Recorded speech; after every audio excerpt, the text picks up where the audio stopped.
미국의 장장 12년 동안 세계 최고의 세일즈맨이 된 사람이 있습니다. 세계 최고의 판매왕을 12년 동안 한 겁니다. 이름이 조지 라드라는 인물입니다. 이탈리아계 미국인입니다. 미국에 이민 와서 가난하게 자랐습니다.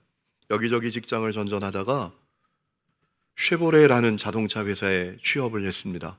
그런데 그가 장장 15년 동안 자동차를 13만 대나 판매하게 된 겁니다. 놀랍지 않습니까?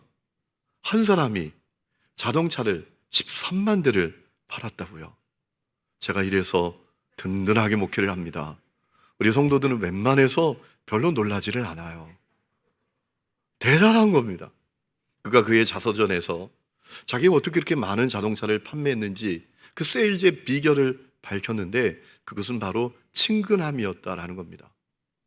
자동차를 팔려고 하기보다 친근함을 먼저 주기를 원했다라는 겁니다. 친근하게 다가가서 그에게 친근함을 얻었더니 마음 문이 열리고 자동차를 판매하게 됐다라는 거예요. 여러분, 세상에 친근함이 넘칩니다. 그런데 그 친근함이라는 것이 대부분 어떤 의도나 목적 있는 친근함인 경우가 많습니다. 진정한 친근함은 어떤 겁니까? 목적도 없는 겁니다. 의도도 없는 겁니다. 그저 친근한 겁니다. 그것이 순전하고 또 진정한 친근함이 아니겠습니까? 여러분, 성경에 그런 친근함의 관계가 있습니다. 바울과 빌립보 교회의 관계입니다. 여러분, 바울이 빌립보 교회 성도들에게 보낸 편지를 빌립보서라고 부릅니다. 이 편지에 별명이 있습니다. 기쁨의 편지라는 거예요. 4장 짧은 말씀이지만 이 빌립보서 안에 기쁨이라는 표현이 16번이나 나옵니다. 이 빌립보서는 바울이 어떤 목적과 의도를 가지고 어떤 문제를 해결하기 위해서 써보낸 편지가 아닙니다. 빌립보 교회 성도들을 향한 사랑과 감사의 기쁨의 마음을 전하기 위해서 써보낸 편지가 이 빌립보서인 것입니다. 여러분, 빌립보 교회는 우리에게 어떻게 알려져 있습니까? 자색 옷감 원단 장사, 여성 사업가 루디아로 잘 알려져 있지요. 바울과 실라가 빌립보 감옥에서 투옥되어 있을 때 그들이 찬양하고 기도할 때 감옥 문이 열리고 기적이 나타난 것으로 우리에게 잘 알려져 있지 않습니까? 이 바울과 빌립보 교회 성도들은 아주 친근한 관계였어요. 여러분, 빌립보서 1장 3절을 보면 바울이 그들에게 이렇게 말합니다. 내가 생각할 때마다, 당신들을 생각할 때마다 감사합니다. 4절에 보면 기도할 때마다 기쁨으로 간구합니다. 7절에 보면 당신들이 내 마음에 있습니다. 내가 당신들을 예수님의 심장으로 사랑하는데 하나님이 그 증인이십니다 라고 할 정도였어요. 대단한 친근함이죠. 여러분, 바울이 이 빌립보서 결론 부분에 이르러서 오늘 1절에 보면 그렇게 말하죠. 끝으로 나의 형제들아 주 안에서 기뻐하라 기뻐하라 라고 권면한 다음에 아주 특별한 당부를 한 것을 우리는 확인할 수 있습니다. 할례파들, 즉 율법주의자들을 경계해야 된다라는 겁니다. 여러분, 2절 말씀을 보십시오. 이렇게 되어 있습니다. 개들을 삼가고 행악하는 자들을 삼가고 몸을 상해하는 일을 삼가라 라고 했습니다. 성서신학자들은 이 2절 말씀에 나오는 개들, 행악자들, 몸을 상해하는 사람들이 다 한 부류의 사람들을 가리키는 거다라고 말합니다. 할례파들, 율법주의자들을 가리키는 표현이다라고 했어요. 그럼 왜 바울은 이 할례파들, 율법주의자들을 그렇게 경계하라고 했던 걸까요? 그들은 예수 십자가의 복음을 하찮은 복음, 평가절하당하는 복음, 쓸모없는 복음으로 만드는 사람들이었기 때문입니다. 여러분, 할례파들은 구원을 값없이 주어주시는 하나님의 은혜가 아니라 할례를 받든지 율법을 지킴으로 받는다고 주장했던 인물들입니다. 그러니까 이 율법주의자들은 십자가의 복음을 무가치한 복음으로 만들어 버렸던 것이지요. 여러분, 생각해 보십시오. 예수님께서 왜 성육신 하셨습니까? 예수님께서 왜 이 십자가에 매달린 피 흘려 죽으시는 대속제물이 되셨습니까? 전적으로 타락한 인간의 죄의 문제를 해결하시기 위함이 아니었습니까? 여러분, 인간은 치명적인 문제를 갖고 있습니다. 전적으로 타락했습니다. 하나님과 분리되어 있습니다. 그래서 고통과 허무와 저주 가운데 살다가 죽고 심판받고 멸망당하는 운명이 되고 만 것입니다. 여러분, 누가 그 인간의 문제를 해결합니까? 이 세상 그 누구도, 그 어떤 것도, 그 무엇도 그 문제를 해결할 수가 없습니다. 그래서 우리 예수님이 성육신 하셨습니다. 하나님이신 그분이 사람이 되셨습니다. 그리고 십자가에 매달려 피 흘려 죽으시는 대속제물이 되셨습니다. 구원은 오직 전적인 주님의 은혜로 받는 것입니다. 존 스토트라는 영국의 유명한 신학자는 예수님의 십자가는 죄에 대한 완전한 만족이다라고 했습니다. 죄값은 죽음이에요. 심판이에요. 멸망이에요. 여러분, 그 죄값을 주님이 십자가에 피 흘려 죽으심으로 완전히 다 만족시키셨다라는 거예요. 그래서 우리를 구원하셨다라는 겁니다. 그러니까 이 할례받을 율법주의자들은 예수의 십자가의 복음을 무가치한 복음, 쓸모없는 복음, 예수님이 십자가에서 헛수고한 예수로 만드는 사람들이었어요. 그래서 바울이 빌립보 교회 성도들에게 이 할례받을 율법주의자들 경계해라 라고 이야기했던 겁니다. 여러분, 밤중에 이 성북동 주민센터 앞을 지나가다 보면 장관이 펼쳐집니다. 환경미화원들이 쓰레기 정리를 하는데요, 제가 깜짝 놀란 것이 쓰레기 봉지가 산더미처럼 쌓여 있습니다. 어디서 나온 쓰레기 더미인지 매일 밤마다 쓰레기 더미가 산처럼 쌓여 있어요. 환경미화원들이 그것을 분류하고 정리하는 작업을 하시더라고요. 어느 날 그 길을 지나다가 그 산더미처럼 쌓여있는 쓰레기 더미를 보면서 이런 마음이 드는 겁니다. 제 안에 있는 죄를 보는 것 같아요. 매일매일 쏟아져 나오는 그 죄의 쓰레기, 내 안에 있는 죄의 쓰레기를 보는 것 같아요. 그리고 주님의 은혜가 절실하게 감사한 겁니다. 여러분, 매일매일 산더미처럼 쏟아져 나오는 그 쓰레기 더미와 같은 내 죄를 누가 처리합니까? 그 무엇이 해결합니까? 오직 예수의 십자가 보혈만이 처리하고 해결하는 줄로 믿습니다. 이사야 1장 18절에 말씀하셨습니다. 너희 죄가 주홍 같을지라도 눈과 같이 이어질 것이고 진홍같이 붉을지라도 양털같이 희게 되리라. 그러니 이 할례받을 율법주의자들은 정말 문제였던 것입니다. 예수의 그 십자가 보혈을 가치 없는 보혈, 쓸모없는 보혈로 만드는 사람들이었어요. 그래서 바울은 구원은 오직 전적으로 주님의 은혜로 받는 것이지 할례받고 율법 지킴으로 받는 것이 아니다라고 말합니다. 여러분, 오늘 우리가 읽은 9절 말씀 보십시오. 내가 가진 의는 율법에서 난 것이 아니고 오직 그리스도를 믿음으로 말미암은 것이니 곧 믿음으로 하나님께로부터 난 의라. 여러분, 바로 오늘 말씀을 보면 그런 얘기하지 않습니까? 이 할례받을 율법주의자들의 육체를 신뢰하는 사람이라고 이야기하면서 육체를 신뢰하기로 따지면 세상에서 나 따라올 사람이 없다. 나 봐라, 내가 누구냐? 나 8일 만에 할례받은 사람이다. 내가 바리새인이다. 히브리인 중에 히브리인이다. 내가 베냐민 지파다. 율법을 지키는 것으로는 흠잡을 데가 없는 사람이다. 그게 바로 나다. 그리고 이어서 뭐라 말합니까? 그런데 그 모든 것을 다 배설물처럼 여긴다. 똥처럼 여긴다. 쓸모없는 것으로 여긴다. 라는 것입니다. 왜? 그것이 나를 구원하는데 아무 소용이 없기 때문에. 할례를 받고 율법을 지킴으로 구원받는다고 생각하는 건 마치 이런 것 같다고 생각했던 거죠. 암병에 걸려서 죽을 사람이 진통제 먹고 해열제 먹고 안심하는 거하고 똑같은 그런 모습이라고 여겼던 것이지요. 여러분, 그런데 바울은 우리가 구원 얻는 것은 오직 하나님의 은혜로 얻는 것이다 라는 사실을 전하는 것만으로 끝나지 않습니다. 이어서 중요한 이야기를 합니다. 그 은혜로 구원받은 자기가 바라는 바가 있다. 그 하나님의 한량없는 놀라운 은혜로 구원받은 자신이 바라는 바가 무엇인지를 밝히고 있습니다. 여러분, 오늘 우리가 읽은 10절 말씀을 보면 우리 개역개정 성경에는 내가로 시작이 되고 있지 않습니까? 그런데 여러분, 이 다른 번역본에는 이렇게 시작이 되고 있습니다. 내가 바라는 것은, 내가 원하는 것은 이렇게 번역되어 있습니다. 이것이 원문에 충실한 번역이고 우리가 이 의미를 이해하기에 아주 적절한 번역본입니다. 여러분, 10절 말씀을 새 번역에는 이렇게 번역하고 있습니다. 내가 바라는 것은 그리스도를 알고 그분의 부활의 능력을 깨닫고 그분의 고난에 동참하여 그분의 죽으심을 본받는 것입니다.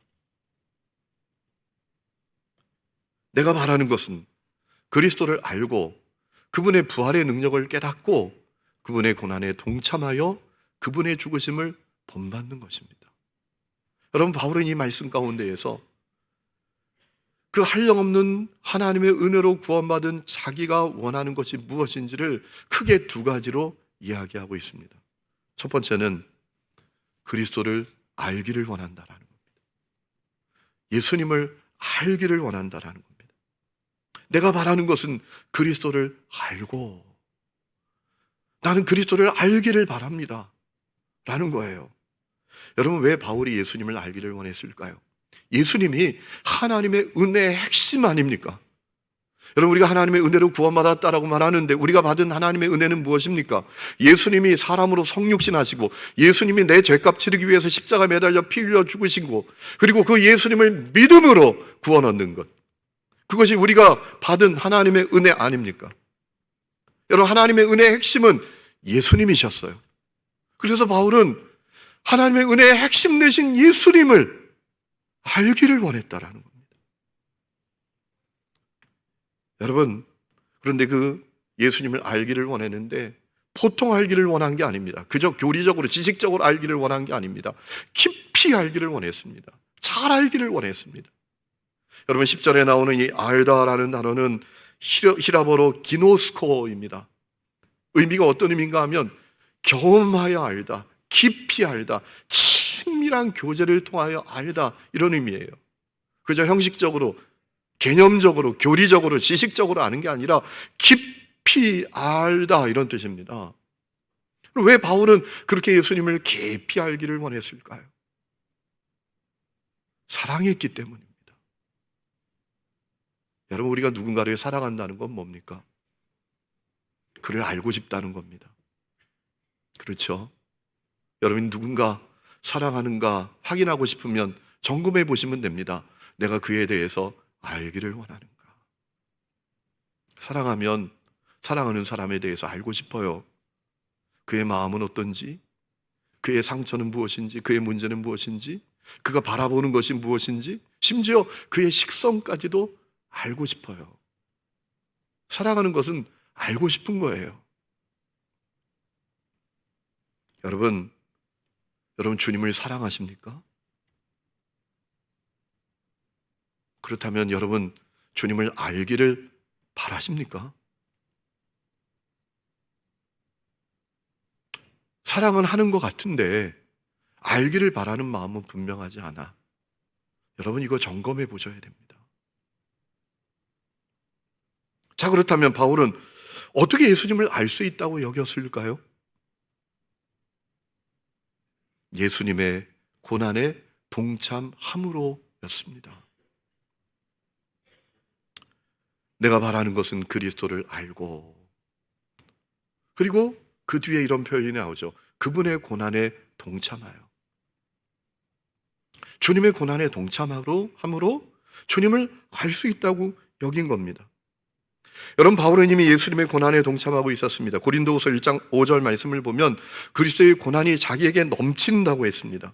빌립보서를 기록할 이때에도 바울은 주님 때문에 복음을 전하다가 로마 감옥에 투옥되어 있습니다. 그런데 왜 바울은 예수님의 고난에 그렇게 동참하기를 원했을까요? 여러분, 동참해 보면 비로소 알 수 있기 때문입니다. 동참하지 않으면 모르는 겁니다. 동참해 봐야 아는 겁니다. 제가 오미크론에 확진되어서 여러분에게 큰 폐를 끼쳤습니다. 주일도 못 지키고 강단도 못 지키고 7일 동안 격리되어 있었습니다. 주일날 얼마나 마음이 어려운지요. 아니, 뻔히 교회가 보이는데 못 오니까 너무너무 속상하고 마음이 어려웠어요.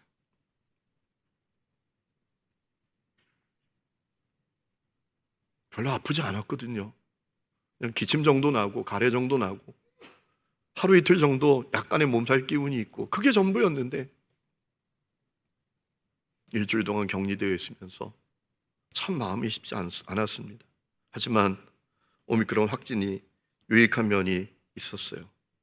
확진되어 보니까 확진된 성도들을 알겠더라고요. 그 마음이 얼마나 답답할지, 얼마나 어려울지, 힘들지 확진되어 보니까 알겠는 겁니다. 여러분, 그렇습니다. 동참해 봐야 비로소 아는 거예요. 엄마가 돼 보니까 엄마를 아는 거 아닙니까? 엄마가 되어서 엄마의 동참해 보니까 엄마를 아는 거잖아요. 바울이 그 마음이었던 겁니다. 여러분 주님을 아십니까? 이 질문에는 이런 의미가 포함되어 있는 것입니다. 여러분은 주님의 고난에 동참하고 있습니까? 주님의 고난에 동참하지 않으면 주님 모릅니다. 여러분, 10절에 나오는 이 참여, 우리 개역개정 성경엔 참여라고 번역되어 있는데 이 참여라는 단어를 원문에 찾아보다가 제가 깜짝 놀랐습니다. 원문을 보니까 이 단어의 의미가 코이노니아입니다. 코이노니아. 나눔, 교제, 참여라는 의미죠. 그러니까 이 코이노니아는 단순히 음식 나누고 교제 나누고 사랑 나누고 우정 나누는 것만이 아니라 고난도 나누는 것이 코이노니아라는 거예요. 여러분은 주님의 고난을 함께 나눠 갖고 있으십니까? 여러분, 나누는 것은 뜬구름 잡는 거 아니에요. 아주 구체적이고 실제적인 것입니다. 누구든지 다 할 수 있는 겁니다. 아, 저 사람 나누는구나, 나눠 갖고 있구나, 다 할 수 있는 겁니다. 여러분은 주님의 고난을 나눠 갖고 계십니까?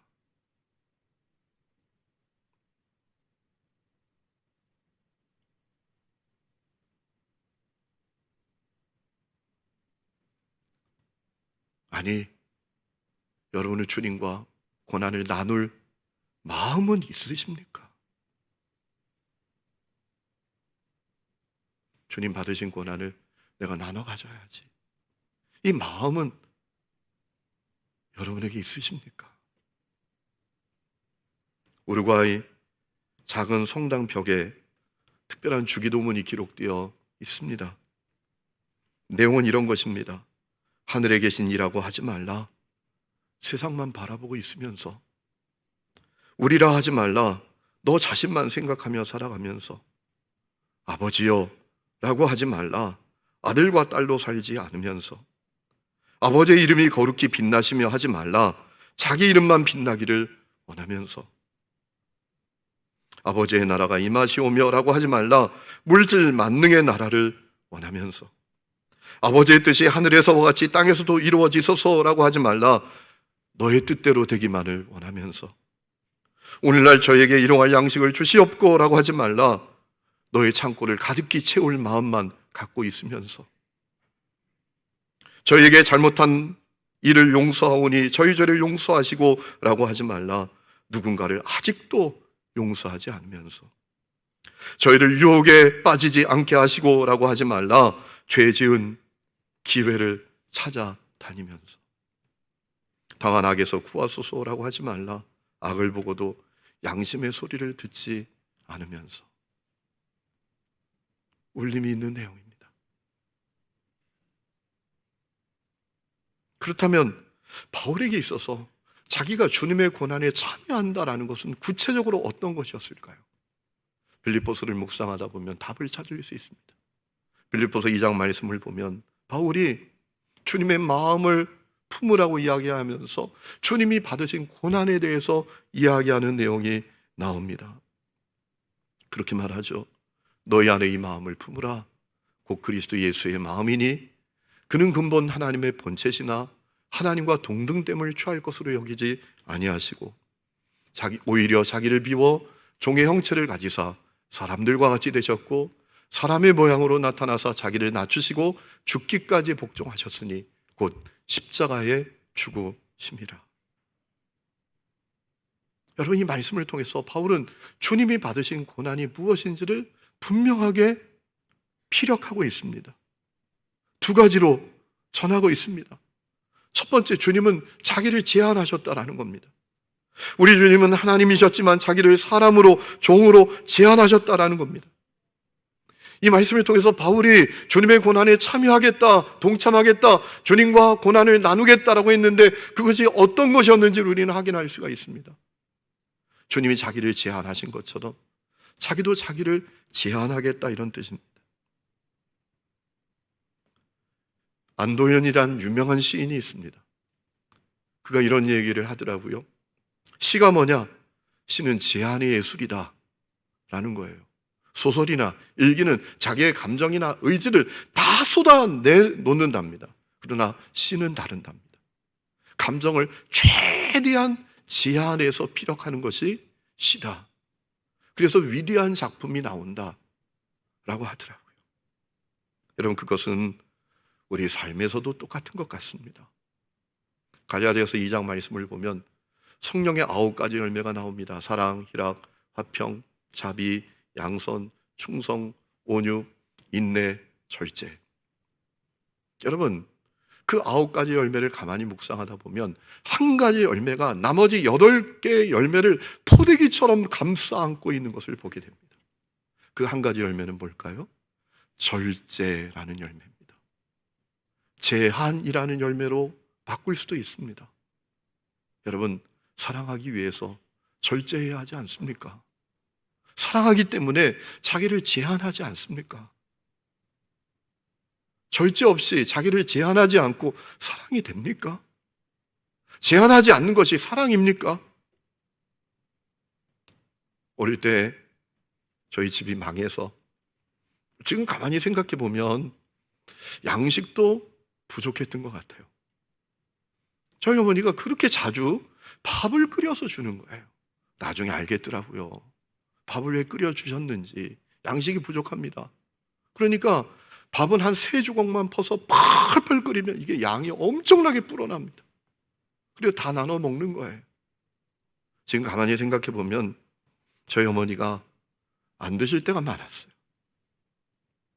그때 물었어요. 엄마는 왜 안 먹냐고. 먹었다고. 근데 가만히 생각해 보면 안 드셨었을 것 같아요.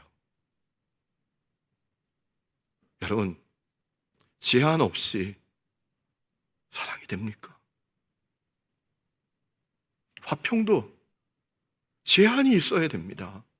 나를 다 쏟아내고 내 성질머리 다 쏟아내고 나의 주장 다 관철시키고 쏟아내면 화평이 옵니까? 제한하니, 절제하니 화평이 오는 거죠.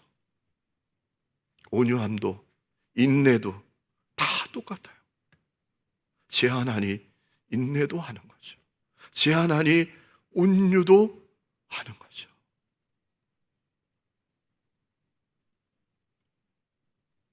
바울은 그 주님의 제한에 참여하기를 원했던 거예요. 두 번째는 희생입니다. 예수님께서 내 죄값 치르기 위해서 십자가에서 당신을 희생하셨다고 말하지 않습니까? 8절 끝에 보면 사람의 모양으로 나타나서 자기를 낮추시고 죽기까지 복종하셨다.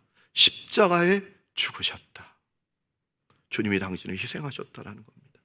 만왕의 왕이신 주님, 하늘과 땅의 권세를 가지신 주님이 죽기까지 복종하며 자기를 희생하셨다, 이 말입니다. 여러분, 놀라운 희생 아닙니까? 그래서 우리가 구원을 받았잖아요. 그 주님의 희생을 나눠 갖겠다, 이 말이에요.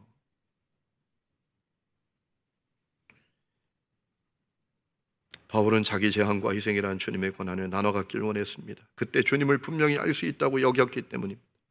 성도 여러분, 오늘 여러분은 무엇을 바라며 살고 계시나요?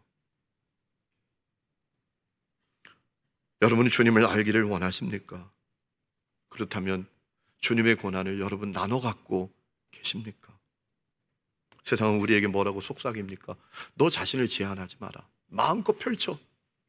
절대로 제한할 거 없어. 희생? 그건 박물관에 갖다 줘버려.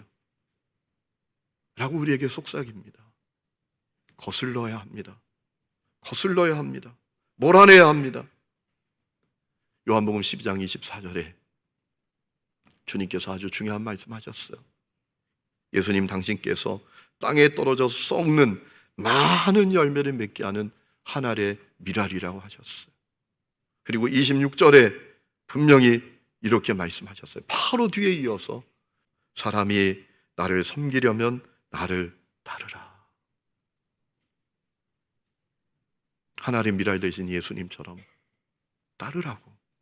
그리고 그 이어서 26절 끝에 놀라운 말씀을 하셨습니다. 내 아버지께서 그를 귀히 여기시리라. 여러분은 하나님께 귀히 여김을 받기를 원하십니까? 아니면 세상의 귀히 여김을 받기를 원하십니까? 4세기에 기독교 신자였다가 배교한 로마 황제가 있습니다. 율리아누스라는 황제입니다. AD 313년에 콘스탄틴 황제가 기독교를 로마의 공인 종교로 인정하지 않습니까? 기독교를 믿어도 되는 그런 시대가 된 것 아닙니까? 그런데 그 후에 율리아누스라는 왕은 그걸 되돌려고 했어요. 기독교를 말살시키고 그리고 로마 제국의 종교를 부활시키려고 했습니다. 그런데 그의 시도는 여지없이 좌절되었습니다. 율리아누스는 자신들이 가진 종교의 비참함과 초라함을 탄식하면서 기독교를 말살하려는 자기의 시도가 왜 실패했는지를 기록으로 남겨서 우리에게 전해주고 있습니다. 왜 그랬는가? 이렇게 말해요. 기독교인들은 나그네들에 대한 친절한 봉사와 죽은 자들의 매장에 대한 관심을 통해 현저한 발전을 이루었다. 그들 가운데는 단 한 명의 거지도 없으며 자신들의 극빈자를 돌볼 뿐 아니라 로마의 극빈자들과 고난당한 자들까지 구조하고 있다. 반면 우리 종교에 속한 사람들은 가만히 앉아서 누군가 도와주기만을 바라고 있으니 참담하고 창피한 일이다 라고 기록했어요. 이래서 실패했다라는 거예요. 이래서 기독교를 말살시키지 못했다라는 겁니다. 그러니까 초대교회 성도들은 주님의 고난을 나눠 갖기를 원했던 성도들이었다라는 겁니다. 자기를 제한하고 희생하면서 사랑하고 섬기고 나누고 참고 인내하며 살았던 성도들이었다라는 겁니다. 그들의 신앙은 보석 같은 신앙, 세상을 깜짝 놀라게 하는 신앙, 짓밟지 못하는 신앙, 멸절시키지 못하는 신앙이었던 것입니다. 성도 여러분, 오늘 우리는 무엇을 바라며 살고 있습니까? 하나님의 은혜로 구원받은 바울이 두 번째 바랬던 것이 있습니다. 부활의 권능을 아는 것입니다. 바울은 부활을 간절히 소망했습니다. 여러분 10절 말씀 보면 부활의 권능을 알기를 원한다라고 했습니다. 11절에 보면 어떻게 해서든지 죽은 자 가운데에서 부활에 이르기를 원한다라고 했습니다. 그럼 바울은 왜 그렇게 부활을 소망했을까요? 부활이 너무나 영광스러웠기 때문입니다. 우리의 비천한 몸이 영광스러운 몸으로 변하는 사건이었기 때문입니다. 우리 영의 죽음, 육체의 죽음이 완전히 해결되는 사건이었기 때문입니다. 우리의 구원이 완성되는 사건이었기 때문입니다. 우리 읽지 않았지만 21절, 12절 말씀을 보십시오. 21절 말씀을 보십시오.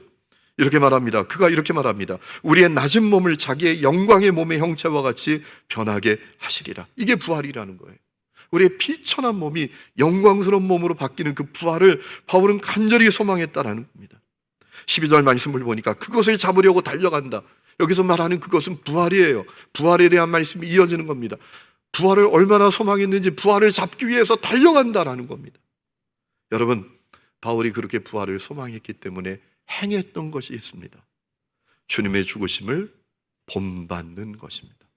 내가 바라는 것은 그리스도를 알고 내가 바라는 것은 그분의 부활의 능력을 깨닫는 것입니다. 내가 부활을 간절히 소망합니다 라고 합니다. 그럼 어떻게 그 부활을 소망하기 때문에 자기가 하고 있는 게 뭐냐? 그분의 죽으심을 본받겠다라는 겁니다. 맞는 말입니다. 여러분, 죽어야 부활하지 않습니까? 완전한 죽음이 있어야 완전한 생명이 있지 않습니까? 부활을 소망했기 때문에 자기는 주님처럼 죽겠다라는 겁니다. 그럼 바울이 원했던 죽음은 어떤 죽음이었습니까? 죄에 대해서 죽는 것이었습니다. 바울은 날마다 죄에 대해서 죽는다라고 했습니다. 로마서 6장 6절에 우리 옛사람이 십자가에 못 박혀 죽었다라고 했습니다. 왜? 죄의 종이 멸해서 다시는 죄의 종이 되지 않기 위해서. 자아에 대한 죽음을 원했습니다. 갈라디아서 2장 20절에 말합니다. 내가 그리스도와 함께 십자가에 못 박혔나니 이제는 내가 사는 것이 아니라 내 안에 예수께서 사시는 것이라. 그리고 세상에 대해서 죽기를 원했습니다. 골로새 3장 2절에 위의 것을 생각하고 땅의 것을 생각하지 말라. 이는 너희가 죽었고, 뭐에 대해서 죽었다라는 것입니까? 땅의 것에 대해서 죽었고. 바울은 세상에 대해서 죽기를 원했던 것입니다. 영광의 부활을 간절히 소망했기 때문에 죄에 대해서, 자아에 대해서, 세상 사랑에 대해서 죽기를 원했던 것입니다. 그러니까 이렇게 생각할 수 있죠. 영광스러운 부활을 죄덩어리로, 자아덩어리로 세상 사랑에 취해서 맞이하는 것을 원하지 않았다라는 것입니다. 그것이 바울이, 하나님의 은혜로 구원받은 바울이 간절히 바랬던 것입니다.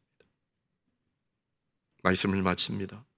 사랑하는 성도 여러분, 여러분 오늘 무엇을 바라면서 살고 계십니까? 오늘 종려주일이고 내일부터 고난주간이 시작됩니다. 이 고난주간에 그래서 의례적으로, 형식적으로 보내지 말고 우리 자신을 향해서 깊은 질문을 가져보았으면 좋겠습니다. 나는 무엇을 바라면서 사는가? 바울은 주님을 알기를 바랬다. 주님을 알고 싶어서 주님 받으신 고난을 나눠 갖기를 원한다. 나를 제한하고 희생하기를 원한다 라고 했습니다. 부활을 간절히 원했기 때문에 죄덩어리로, 자아덩어리로 세상 사랑에 취해서 부활을 맞는 것을 원하지 않는다 라고 했습니다. 그럼 바울의 그 바람이 우리의 바람이 됐으면 좋겠습니다. 그렇다면 여러분 가정의 생명 역사는 시작이 될 겁니다. 우리 교회 공동체의 생명 역사는 시작이 될 것입니다. 세상의 지탄거리가 된 한국교회가 다시 세상 사람들에게 경이로운 신앙을 가진 사람들이라고 인정받게 될 것입니다. 오늘 그 역사가 저와 여러분 모두에게 일어날 수 있기를 주의 이름으로 축원합니다. 우리 이 시간에 찬양 부르고 기도하는 시간을 가질 텐데요, 우리가 잘 아는 찬양입니다. 찬송가 150장 갈보리 산 위에 십자가 섰으니 주가 고난을 당한 표라. 우리 가사를 생각하면서 찬양하겠습니다.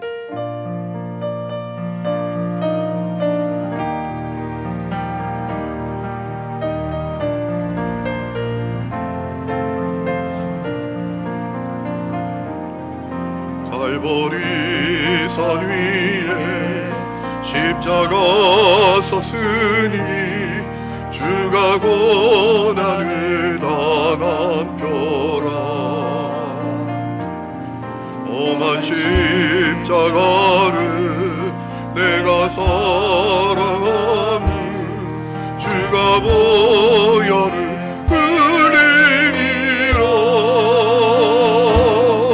최후 승리를 얻기까지 주의 십자가 살아가리. 빛나며 멸류관 얻기까지 험한 십자가 엎드겠네. 몇시 전 내 발을 주의 십자가에 나의 마음이 흘리오다. 귀한 어린 양이 세상 죄를 지고 험한 십자가 지셨도다. 최후 승리를 얻기까지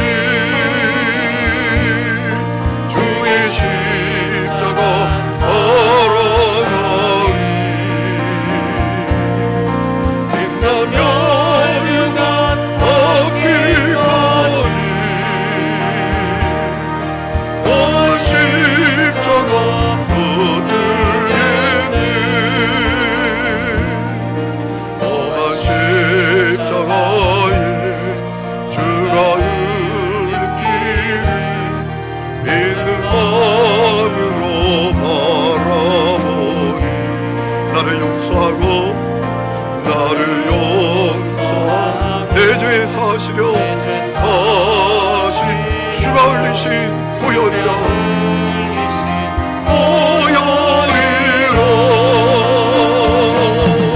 최후 승리를 얻기까지 주의 십자가 살아나리 빛나며 얻기까지 십자가 붙들겠네 주님 예비하신 나의 본향집에 나를 부르신 그날에는 영광 중에 계신 우리 주 먼길 내가 죽도록 승선하리 최후 승리를 얻기까지 주의 십자가 살아나리 빛나며 영원 얻기까지 오만 십자가 최후 승리를 얻기까지 주의 십자가 살아나리 최후 승리를 얻기까지 주의 십자가 살아나리 빛나며 영원 얻기까지 오만 십자가 붙들게 하나님 아버지 똑같은 구원과 똑같은 은혜를 입었지만 바라는 것이 어떻게 그렇게 다른지 답답함으로 내 자신을 바라볼 때가 많습니다. 주님 우리를 긍휼히 여겨주셔서 십자가 구원의 은혜가 너무나 놀랍고 감사하여 주님의 고난에 동참함으로 자기를 제한하고 희생함으로 주님을 알기를 바랬고 죄와 자아와 세상에 대해 완전한 죽음으로 영광스러운 부활을 있기를 원했던 그 바울의 바람이 오늘 우리에게도 시작되게 하여 주시옵소서. 이제는 우리 주 예수 그리스도의 은혜와 하나님 아버지의 놀라운 사랑과 성령의 내주 동행하심이 예배하는 하늘 이음의 모든 성도들 위해 지금부터 영원토록 함께 계시기를 간절히 축원하옵나이다. 아멘.